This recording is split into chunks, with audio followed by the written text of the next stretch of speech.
ظالموں تم ہمارے متعلق کہہ رہے ہو کہ عورتوں کو ہم سے زیادہ عورتوں کی کس کو فکر ہے؟ وہ رسول اللہ ہے جس نے دفن ہونے والی بچیوں کو اٹھا کر کے یہ پیغام دیا تھا، جس نے ایک بیٹی کی بھی تربیت کر کے صحیح جگہ شادی کر دی۔ میرے آقا فرماتے قیامت کے دن اس کا ہاتھ پکڑ کر میں جنت میں لے جاؤں گا۔ بیٹیوں کی عزت ہم سے زیادہ کس نے سکھائی ہے؟ بیواؤں کو تو یہاں جلا دیا جاتا تھا۔ ستی کی جو یہاں پر رسم تھی، آپ پڑھو ہمارے اس ملک میں ستی کی رسم ہوتی تھی۔ کسی عورت کا شوہر اگر انتقال کر گیا تو عورت کو زندہ رہنے کا حق نہیں تھا، اسے بھی اس کے شوہر کی چتا کے ساتھ آگ لگا دیا جاتا، زندہ عورت کو جلایا جاتا۔ بعد میں یہ رسم ختم ہوئی تو بیواؤں کو جنگلوں میں چھوڑ دیا جانے لگا کہ آپ شگن ہوتی ہیں، اس کا کچھ حصہ آج بھی باقی ہے۔ ودوا عورتوں کو ان کو ایک الگ لباس دے کر کے الگ کر دیا جاتا ہے کہ وہ محلوں میں نہ آئیں، شادی بیاہ میں نہ آئیں، وہ اب شگن ہوتی ہیں، وہ آئیں گی تو حالات خراب ہو جائیں گے۔ یہ سارے خیالات میرے آقا نے ہٹا کر کے ایک نہیں دو نہیں 9 بیوہ عورتوں سے شادی کر کے ام المومنین بنایا۔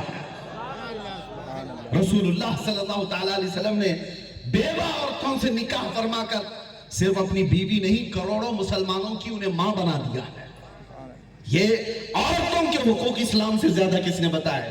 مگر ہماری بچیاں آج گمراہ ہوتی ہیں تو ان کو دیکھ کر کے کہ ہمیں بھی آزاد ہونا چاہیے، ہمیں بھی ننگا ناچ ناچنے کی اجازت دینی چاہیے۔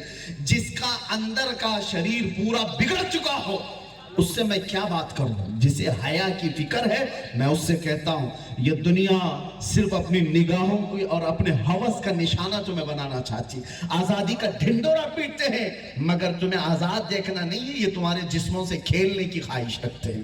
بس عورتیں ان کے سامنے ننگی ناچتی رہیں اور ان کے ہوس کو پورا کرتی رہیں، اس کو یہ آزادی اور ترقی کا نام دیتے ہیں۔ یہ ترقی نہیں ہے، یہ ترقی نہیں ہے۔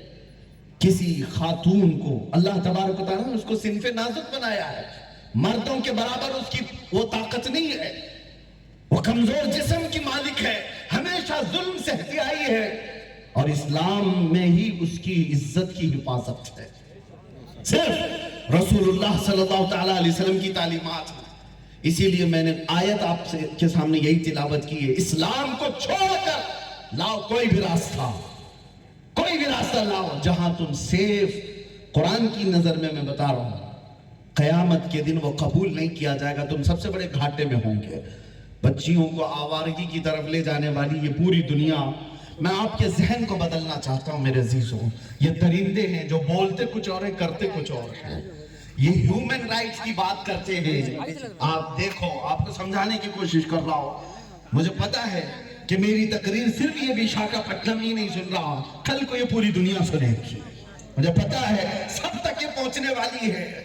اس لیے میں یہاں سے چیخ چیخ کر کے کہہ رہا ہوں، جو بیٹھی ہوئی تنظیمیں لے کر بات کرتے ہیں جھوٹے لوگ ہیں۔